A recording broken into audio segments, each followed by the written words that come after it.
Humanity defied categorization. They were frail until they weren't. Weak until they decided not to be.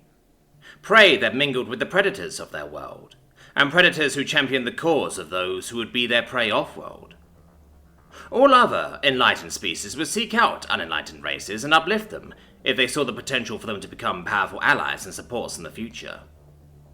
Raising up a species was tedious, expensive, and never a short-term benefit, so these choices were made after intense debate and consideration. But humanity seemed determined to buck every trend they came across, including this one. They looked to the races that had been overlooked and passed by, and actively pursued those who had been determined to be too much work for too little value.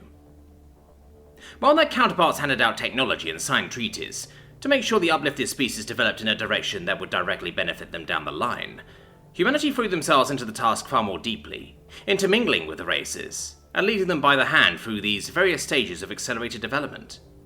They took note of the strengths and desired pursuits of their new charges, and helped them expand their understanding in those areas. This, and the number of races they chose to uplift at the same time, sometimes up to 4 to 5 at once, would have caused the complete economic collapse of other races who considered themselves on equal footing with humanity. But humanity had long since taken to the stars, and the population boom that had accomplished their debut on the galactic stage showed no signs of stopping. Through the sheer number of taxpayers and their ability to seemingly adapt to just about anything given enough time, making them borderline invaluable, it would actually be impressive if they managed to deal a significant financial blow. This was a far cry from even just centuries ago, when corruption and greed almost destroyed them several times over. All this being the case, humanity had few true allies in the galaxy.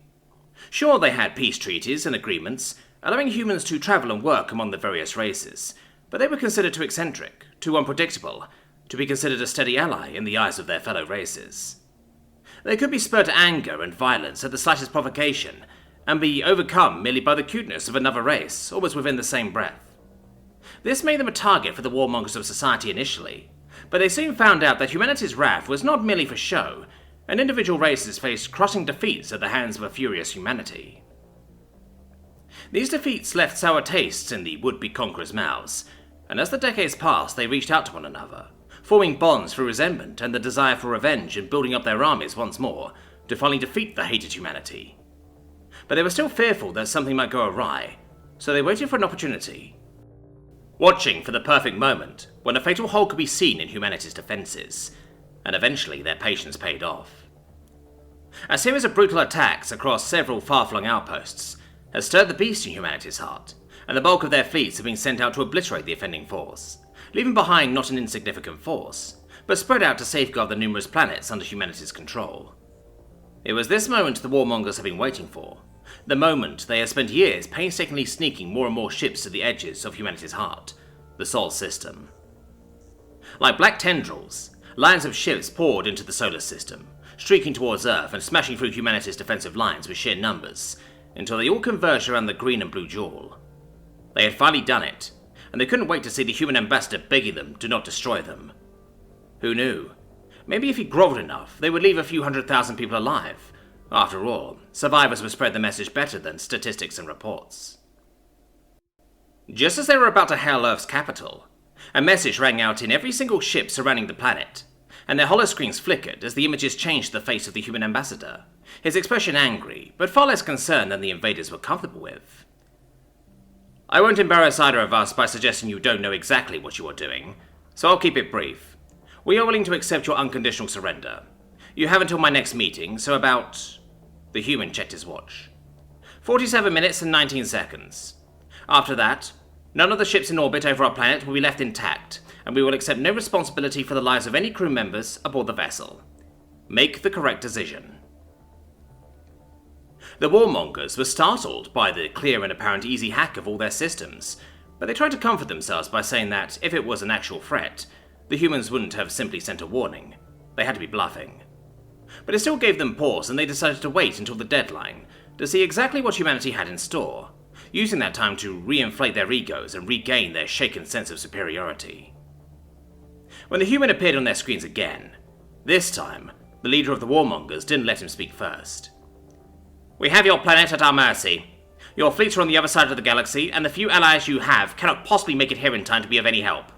Give us your unconditional surrender, and we might leave a fraction of your population alive." The human initially showed no interest in the alien's words, but looked up when he mentioned their lack of allies. He bared his teeth in that unsettling human smile, and leaned back in his chair before responding, "Is that where this courage came from?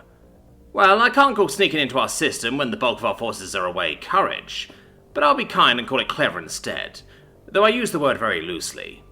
It's true that we don't have many true allies. It's mostly a network of partnerships and mutually beneficial relationships, with no true camaraderie behind them. But if you did all this thinking that we were alone, I'm afraid you are sorely mistaken. You see, while we might not have many allies, we have made many friends, and I'll leave it to you to decide which has more value. Do your worst. I have a meeting to get to." And with that, the screen went blank. In a fit of rage at being belittled and insulted, despite having the clear upper hand, the warmonger leader ordered all ships to open fire on Earth, a crazed look of anticipation in his eyes, as he waited to see the smoking husk they would make out of humanity's homeworld. Energy weapons powered up and fired, filling the skies around the Earth with blinding flashes of deadly light. But the imminent destruction never came. The bolts of plasma struck a previously invisible barrier, the impacts rippling out like the surface of a lake during a heavy downpour, but none of the attacks managed to break through, seeming to simply dissipate after the initial strike. But the energy had to go somewhere, didn't it? That was when the warmongers noticed the shield was becoming increasingly vibrant, emitting a glow so bright that they could hardly see the planet's surface clearly anymore. His heart dropping into his stomach, the leader desperately ordered a ceasefire, but it was too late.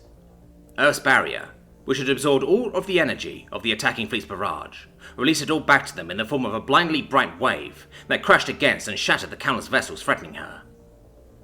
Smaller vessels were essentially obliterated by the wave, leaving naught but scrap in its wake, as it barreled towards the mid-sized cruisers, cracking and splintering their hulls as it passed through before reaching the flagship and dreadnoughts at the rear. To their end, none of the large vessels were destroyed, but their shields were immediately expended and the feedback of energy through their systems fried virtually everything, most importantly their engines and weapons. They were sitting ducks, waiting to be slaughtered, but by who? They had swept through Earth's defense fleet on their way to the planet, and there were no enemy vessels left to take advantage of their helplessness. Grasping onto this tiny glimmer of hope, the leader and captains of the remaining operational ships ordered the engines to be repaired as quickly as possible, safety be damned.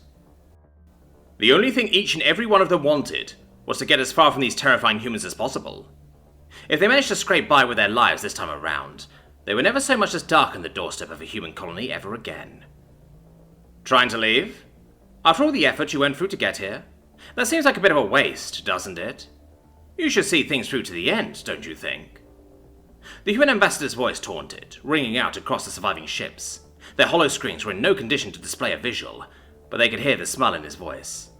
A brilliant piece of technology, wasn't it?